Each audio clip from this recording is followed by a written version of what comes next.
So I want to read to you this horrible story about this tornado that just happened.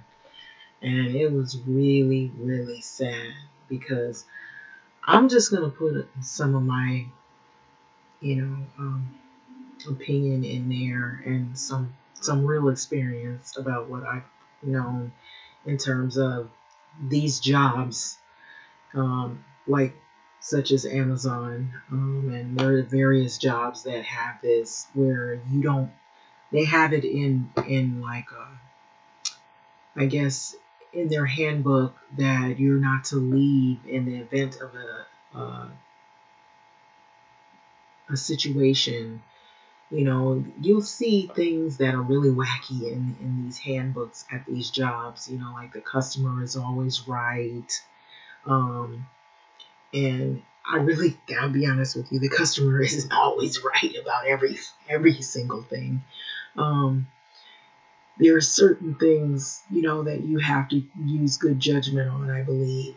Um, so you can consider that as my opinion. But also, when these jobs force you to stay in the events of an emergency and you're human and your first instinct is to run to safety. And I guess it depends on where you are, what type of job you have, and what you know, maybe the safest place to be is at your work, but what about your family? What if they're calling you? What if they need your help and your assistance and you have to leave your place of work to go and assist and help your family members or your relatives, or that you have family members and relatives that are counting on your support. Maybe they have health issues. It could be a number of things. So, an Amazon worker was killed in a warehouse collapse and wasn't allowed to leave when the tornado had approached. And so, this is a girlfriend that basically she gives her heartfelt um, account of what had took place. And so this may be in this sense a whole nother thing that we're learning about here. So 6 Amazon employees, they died after Illinois' warehouse collapsed from a tornado damage on Friday. So this is by Sophia Ankel, and this is December 13th on Monday. So the girlfriend of one of the employees, the New York Post, told that he was told to stay as the tornado had approached. Think about it. Okay, let's see. Let's get into this. So Sherry Jones said that Larry Verdon, who have made it home, he would have made it home if he had left when he wanted to. So he wanted to leave. So we're hearing this. An Amazon worker who was killed in the Edwardsville, Illinois warehouse collapse wasn't allowed to leave as the tornado was approaching, and his girlfriend told the New York Post this. So Larry Vernon, who started working at Amazon 5 months ago, was among the 6 employees who had died in this destruction. And so a large wall in the warehouse and a section of the roof had collapsed. So Verdon's girlfriend, Sherry Jones, told the Post in an article published on Sunday that she was texting him shortly before this. And so he always tells me when he is filling up the Amazon truck and when he is getting ready to go back.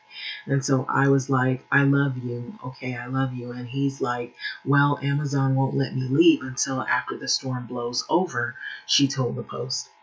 Okay, think about it. Why would they do that? Okay, let's get more into this. So Jones told the Post that Verdon's texted her at like 16 minutes before the tornado was said to have touched down. And so she said that this was enough time to get back to their house in the nearby Collinsville, which she said was about 13 minutes away. So it wasn't that far away. So we heard the tornado and it didn't touch down until like 8:39. So he had 20 minutes to get home, she told the Post. So Jones said that Verdon sent his text at around 8:23 p.m. So I messaged him, and that was the last text that I got from him. And so she told the Post this. So I told him that where we live, it was only lightning at the time. So after that, I got nothing from him. and it was done. So Jones told the Post that she did not want to blame Amazon per se for her partner's death, but she couldn't help but to wonder. Okay, so that's the question mark.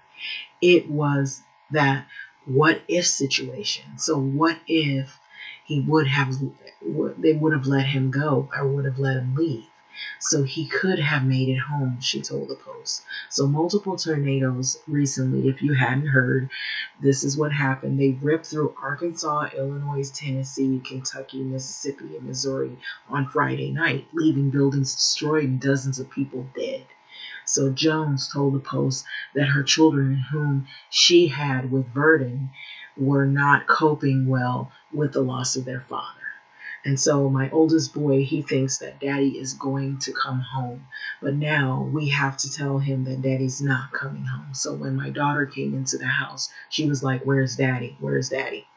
And she started bawling because she knew something was wrong. So Jones said this. So Amazon did not immediately respond for the insider's request for comment. So in a statement on the Post, Amazon spokesperson Kelly Nantel said that we're deeply saddened by the news that the members of the Amazon family had passed away as a result of the storm in Edwardsville, Illinois. But our thoughts and prayers are with the victims, their loved ones, and everyone impacted by the tornado. And that is basically it.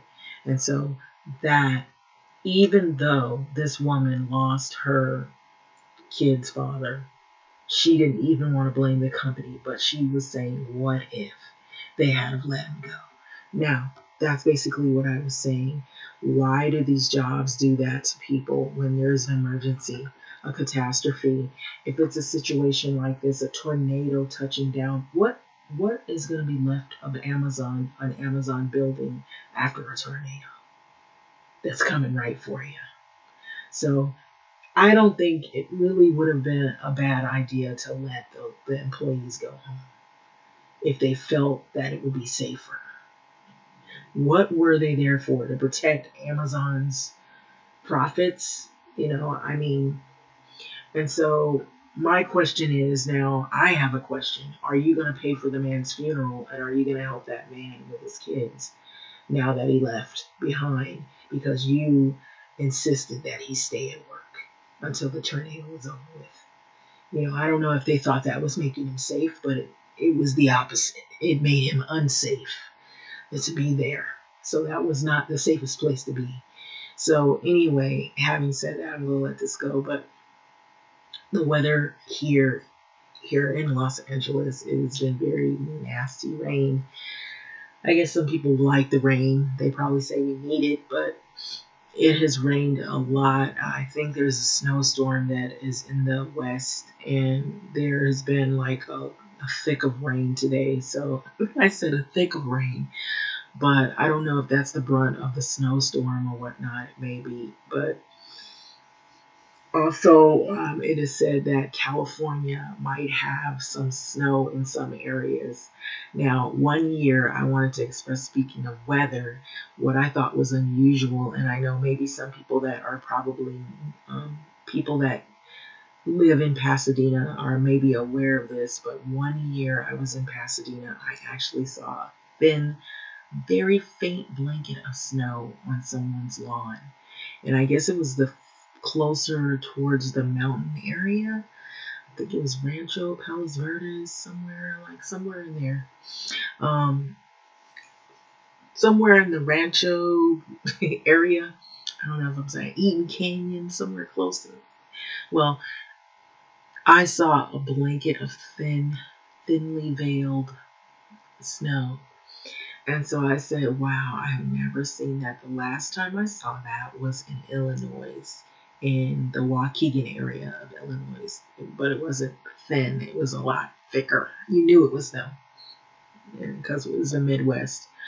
But, however, it was here, it was in California. And so I was like, wow, wow. If you want to see snow, they say it never snows in California. Yes, it does in some areas. Of course, Big Bear, but I know maybe it has something to do with the higher elevation or the closer you are to the mountain or areas. But I was looking that they said the weather patterns are changing, and some of it isn't necessarily a great thing. I hear it's, due to climate change. And so that's the question. I know there's been some articles about this tornado that are in regard to climate change, and so they're wondering or not if this is one of those.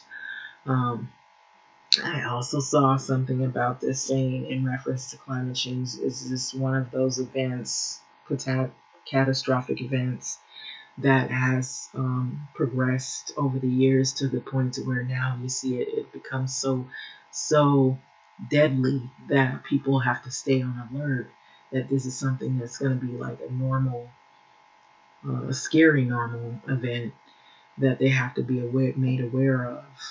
Because look at all of those places that this tornado went through.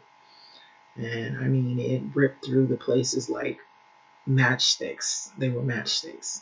And so if you see the devastation, it was, wow, it was crazy. It was really crazy. But anyway, having said that, I'm going to let this go. But yeah, I have to agree with her. What if? What if they had to let him go home to his family? Maybe that guy would have still been here.